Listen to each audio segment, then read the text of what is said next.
نحمده ونصلی علی رسولہ الکریم اما بعد۔ ماہ ربیع الاول کی آمد ہے اور اس مہینے میں سیرت سے متعلقہ مختلف موضوعات پر JTR میڈیا ہاؤس سے انشاءاللہ تعالی بیانات کا سلسلہ جاری رہے گا۔ آج کی نشست میں رسول اکرم صلی اللہ علیہ وسلم کی ولادت سے پہلے پیش آنے والے اہم تاریخی واقعات میں سے صرف دو کا میں ذکر کروں گا۔ جیسے آفتاب طلوع ہونے سے پہلے ہلکی ہلکی روشنی شروع ہو جاتی ہے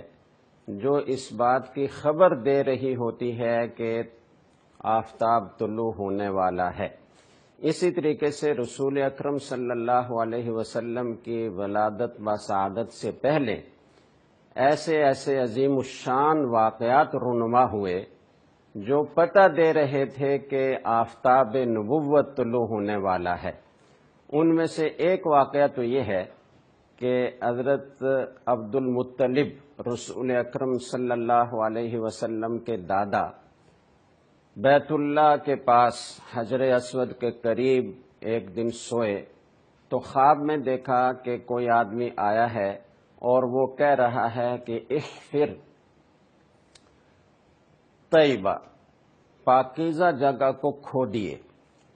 تو عبد المطلب نے پوچھا کہ وما طیبہ، یہ پاکیزہ جگہ کا کیا مطلب ہے، پاکیزہ چیز کا کیا مطلب ہے؟ تو اس نے کوئی جواب نہیں دیا اور چلا گیا۔ دوسرے دن پھر آپ سوئے تو آپ کو خواب میں نظر آیا کوئی کہنے والا کہہ رہا ہے احفر برا، کہ نیکی کے کام کو، نیکی کی جگہ کو کھودیے۔ تو سمجھ میں نہیں آیا، پوچھا کہ وما برا، اس نے کوئی جواب نہیں دیا اور وہ چلا گیا۔ تیسرے دن بھی اسی طرح کا خواب آیا اور کوئی اسی طرح کا لفظ کہا گیا، سمجھ میں نہیں آیا۔ چوتھے دن پھر آپ نے خواب دیکھا اور خواب میں آنے والے شخص نے یہ کہا کہ احفر بئر زمزم، زمزم کے کنویں کو کھودیے، اور پھر ساتھ رہنمائی کی کہ وہ اس جگہ ہوگا کہ جہاں کوہ اپنی چونچ مار رہا ہوگا اور وہ کوہ سفید پروں والا ہوگا۔ تو حضرت عبد المطلب اس کے انتظار میں لگ گئے اور جیسے ہی وہ کوہ نظر آیا اور اس نے اپنی چونچیں ماری تو آپ کو پتہ چل گیا کہ یہ وہی جگہ ہے کہ جہاں کسی زمانے میں بئر زمزم تھا۔ ہمارے جد امجد حضرت اسماعیل علیہ السلام کی ایڑیاں رگڑنے سے، پیاس کی شدت میں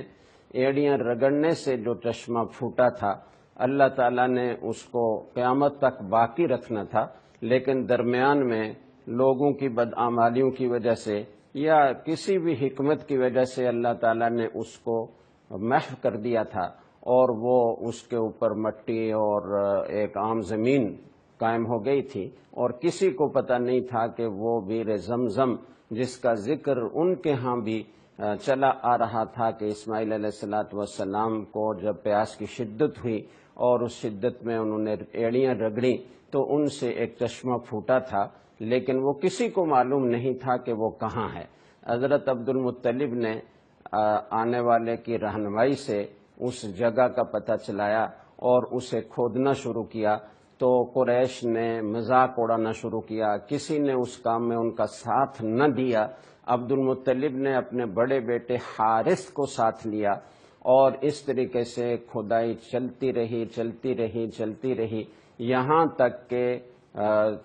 زمزم کے کنویں کی منڈیر ظاہر ہو گئی اور بالآخر وہ پانی کا چشمہ اور پانی کا کنواں نکل آیا۔ تو یہ حضرت عبد المطلب کی گویا عظمت شان کی دلیل ہے کہ ان کے ہاتھوں اللہ تعالیٰ نے اس نعمت عظمیٰ کو دوبارہ جاری فرمایا۔ حضرت عبد المطلب نے چونکہ یہ کام خود اور اپنے بڑے بیٹے کے ساتھ مل کر کیا تھا اور باقی قریش نے ان کا ساتھ نہیں دیا تھا اور بڑی مخالفت کا آپ کو سامنا کرنا پڑا تھا، تو عبد المطلب نے یہ دعا کی تھی، منت مانی تھی کہ یا اللہ اگر میرے 10 بیٹے ہوں، بعض روایات کے مطابق 12 بیٹے ہوں، اور وہ جوان ہو جائیں جو میرا دفاع کر سکیں، میری حفاظت کر سکیں، میرے کاموں میں میرا ہاتھ بٹا سکیں، تو میں ان میں سے ایک کو آپ کے لیے قربان کر دوں گا۔ اسے ذبح کر دوں گا۔ آپ کے 10 بیٹے ہوئے یا 12 بیٹے ہوئے، سب سے چھوٹے بیٹے عبداللہ محمد الرسول اللہ صلی اللہ علیہ وسلم کے والد گرامی، جب یہ سب بیٹے جوان ہوئے تو اپنی منت پوری کرنے کا خیال پیدا ہوا، اور اس کے لیے قریش کے سامنے بھی ذکر کیا، اپنے بیٹوں کے سامنے بھی ذکر کیا۔ بیٹے سارے کے سارے بہت ہی خوشی سے اس کے لیے آمادہ ہو گئے، اور آپ ان حضرت عبداللہ اور دوسرے سارے بھائی جب یہ ساتھ ہوئے بیت اللہ میں آئے، اور مشرکین کے دستور کے مطابق وہاں جیسے وہ قرعہ کے ذریعے سے اپنے کاموں کا پتہ چلایا کرتے تھے، تو حضرت عبد المطلب نے بھی سب بیٹوں کے نام لکھے اور قرعہ ڈالا، اور حبل نامی بت میں اس کو داخل کیا، اور اس کے بعد نکالا تو حضرت عبداللہ کا نام نکل آیا۔ جو سب سے عزیز ترین بیٹے تھے عبد المطلب کے، ان کا نام نکل آیا، اور جب ان کا نام نکلا تو حضرت عبد المطلب کچھ وقت کے لیے سخت پریشان ہوئے کہ یہ تو میرے سب سے زیادہ عزیز اور سب سے چھوٹے بیٹے ہیں، لیکن بہرحال کچھ وقت کی پریشانی کے بعد اپنی منت کو پوری کرنے کا ارادہ کر لیا، اور مذبح خانے کی طرف ذبح کرنے کے لیے ان کو لے کر چل دیے۔ اپنے جو ان کے بھائی تھے، بہنیں تھیں، انہوں نے بھی، اور رؤسائے قریش نے بھی رسول اللہ صلی اللہ علیہ وسلم کو اس سے منع کیا کہ آپ اتنے پیارے نوجوان کو ذبح کرنے لگے ہیں، ایسا نہ کریں، اس کا کوئی متبادل ڈھونڈیں۔ چنانچہ مشورے سے یہ طے ہوا کہ ایک کاہنہ تھی جس کے بارے میں مشہور تھا کہ وہ بڑی عقل مند اور دانا ہے، اور وہ اسرار کا علم رکھتی ہے، تو اس کے پاس جا کر اس سے مشورہ کرنا چاہیے۔ چنانچہ حضرت عبد المطلب کچھ اور لوگوں کو بھی ساتھ لے کر تو اس کے پاس جانے لگے، اور جب اس کے پاس جانے لگے تو یہ ہوا کہ اس نے پوچھا، وہ اس کے پاس گئے، پہنچ گئے اور اس سے پوچھا، مشورہ کیا، تو اس نے کہا کہ دیکھو، آپ لوگوں کے ہاں جب کوئی کسی کو قتل کر دیتا ہے خطأً تو اس کی دیت کیا ہوتی ہے؟ تو عبد المطلب نے کہا کہ اس کے لیے 10 اونٹ ہوتی ہے۔ اس نے مشورہ دیا کہ آپ ایسا کریں کہ 10 اونٹوں اور عبداللہ کے درمیان قرعہ ڈالیں، پھر جس کا نام نکلے، اگر اونٹوں کا نام نکل آئے تو بس 10 اونٹ ذبح کر دیں، اور اگر پھر عبداللہ کا نام نکلے تو 10 اونٹ کا اور اضافہ کر دیں، 20 اونٹوں اور عبداللہ کے درمیان قرعہ کریں، تو پھر اگر ان کا نام نکل آئے عبداللہ کا تو پھر 10 اونٹوں کا اضافہ کریں، اسی طرح 10 اونٹوں کا اضافہ کرتے چلے جائیں یہاں تک کہ قرعہ اونٹوں کے نام نکلے۔ چنانچہ اسی طرح ہوا، 10 اونٹوں کا اضافہ کیا جاتا رہا، یہاں تک کہ جب 100 اونٹ ہو گئے، ان کے درمیان اور عبداللہ کے درمیان قرعہ ڈالا تو اونٹوں کا نام نکل آیا۔ بعض روایات میں آتا ہے کہ حضرت عبد المطلب نے صرف اس پر اکتفا نہیں کیا، بلکہ اپنے اطمینان کے لیے 3 دفعہ دوبارہ قرعہ اندازی کی، تو تینوں دفعہ اونٹوں کا نام نکل آیا۔ چنانچہ فیصلہ ہوا کہ 100 اونٹ ذبح کر دیے جائیں، اور اس طریقے سے حضرت عبداللہ کی جان بچی اور 100 اونٹ ذبح کیے گئے۔ اس وقت سے عرب میں قتل کی دیت 100 اونٹ چلی آ رہی ہے۔ تو یہ اتنا بڑا واقعہ پیش آیا، اور حضرت عبداللہ کو کہ فدیہ میں گویا 100 اونٹ ذبح کیے گئے۔ اچھا، جب یہ پانی نکل آیا تو قریش نے کہا کہ جی آپ ہمیں اس میں شریک کریں گے، اس لیے کہ یہ ہمارے جد امجد حضرت اسماعیل علیہ السلام کی برکت سے جاری ہوا تھا، لہذا ہمارا بھی اس میں حق ہے۔ حضرت عبد المطلب نے یہ کہا کہ نہیں، یہ تو تم لوگوں نے مخالفت کی تھی، میں نے اور میرے بیٹے نے اس کو کھود کر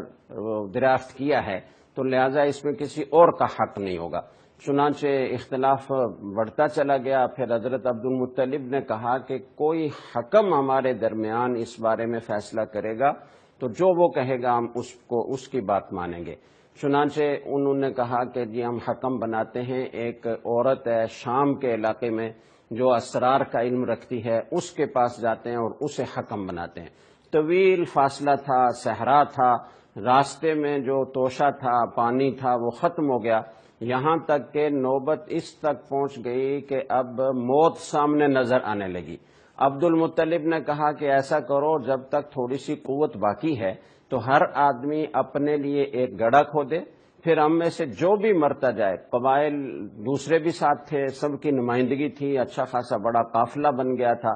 تو جو بھی ہم میں سے مر جائے تو اس کو اس گڑھے میں دفن کر دیا جائے، یہاں تک کہ آخری آدمی باقی رہ جائے گا جس کو دفن کرنے والا کوئی نہیں ہوگا، لیکن باقی سب کے دفن کا انتظام ہوگا۔ چنانچہ وہ گڑھے کھودے گئے اور اس کے بعد موت کے انتظار میں بیٹھ گئے کہ اب تو مرنا ہے اور باری باری ان گڑھوں میں دفن ہونا ہے۔ لیکن عبد المطلب کو پھر خیال آیا اور انہوں نے فرمایا کہ یہ تو بڑی عاجزی کی بات ہے اور بڑے عجز کی اور بڑی کمزوری کی بات ہے کہ ہم جب تک چل سکتے ہیں جب تک بھی نہ چلیں اور یہاں موت کے انتظار میں بیٹھے رہیں، ہمیں چلنا چاہیے، ہو سکتا ہے اللہ تعالی ہمارے لیے کوئی پانی کا انتظام کرے۔ چنانچہ جب وہ اٹھے، اونٹنی کو اٹھایا تو اونٹنی کے قدم جہاں پڑ رہے تھے وہ قدم ہٹے تو وہاں سے ایک بہترین ٹھنڈا میٹھا پانی کا چشمہ جاری ہو گیا، اور حضرت عبد المطلب نے اللہ اکبر کا نعرہ لگایا۔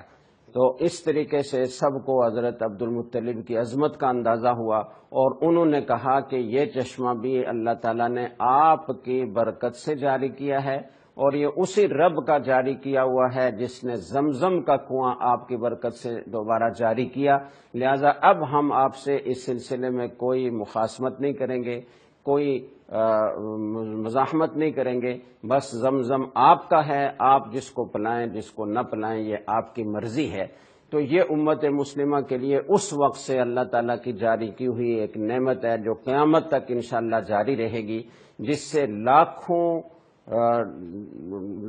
کے حساب سے ڈول روزانہ پانی کے نکالے جاتے ہیں، اور اس میں کسی قسم کی کوئی کمی نہیں ہوتی، اور اللہ تعالیٰ نے اس کو ایسی خصوصیت عطا فرمائی ہے کہ دنیا کے کسی پانی میں وہ خصوصیات نہیں ہیں، جو جس طرح کے منرل اس میں ہیں وہ دوسرے کسی پانی میں نہیں ہیں، اور اللہ نے یہ خصوصیت بھی اس کو عطا فرمائی ہے۔ جدید تحقیق سے یہ بات سامنے آئی ہے کہ زمزم کا ایک قطرہ اگر 1000 قطرے میں ڈالا جائے دوسرے عام پانی کے، تو اس پانی میں بھی زمزم کی وہ ساری خصوصیات پیدا ہو جاتی ہیں۔ تو یہ اللہ تعالیٰ کی کتنی بڑی نعمت ہے۔ یہ رسول اللہ صلی اللہ علیہ وسلم کی آمد سے پہلے کا عظیم الشان واقعہ ہے، اور یہ خبر دے رہا ہے کہ کوئی بڑے عظیم نعمت اس مخلوق کو اور انسانیت کو حاصل ہونے والی ہے۔ اللہ تعالی ہمیں رسول اکرم صلی اللہ علیہ وسلم کی عظمت اور آپ صلی اللہ علیہ وسلم کی ناموس اور آپ صلی اللہ علیہ وسلم کی ہر طرح سے حفاظت کرنے کی توفیق عطا فرمائے، اور آپ کی ایسی محبت ہمارے دلوں میں پیدا فرمائے کہ ہم آپ صلی اللہ علیہ وسلم کی ایک ایک ادا پر چلنے والے بن جائیں، اور آپ کی نافرمانی کے تصور سے بھی ہمیں شرم آنے لگے۔ وآخر دعوانا ان الحمد للہ رب العالمین۔